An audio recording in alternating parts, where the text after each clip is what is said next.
May iba pa raw kasama ang itinuturong pork barrel scam mastermind na si Janet Lim Napoles noong dumalaw ito sa NBI noong May 2013. Isa sa kanila ang dating asawa ni Just Secretary Laila De Lima na si Attorney Plaridel Bohol.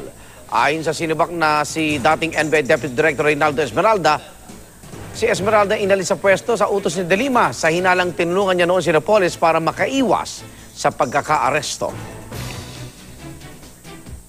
Yung tatlong ahente na kinonfront ko after Rojas left the NBI, inamin nila kung sino-sino yung andon.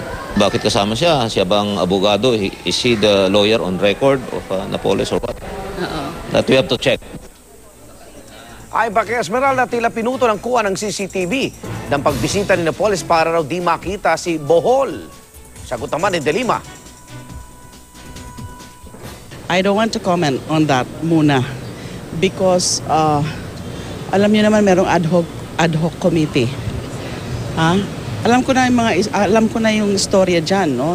Because of course I became curious earlier, but I don't want to be saying things now that might preempt yung investigation ng ad hoc. Maliban kay Bohol, kasama rin daw sa pulong si NBI Deputy Director Rafael Ragos at si dating NBI Director Nonatus Rojas. Kwento ni Esmeralda, si Ragos daw ang nagpayo kay Napoles noon na sumulat kay Pangulong Aquino.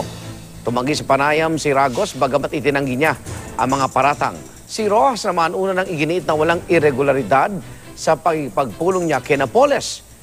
Tiniyak naman ni NBI Director Virgilio Mendez na gagawin nila ang lahat para malaman ang katotohanan.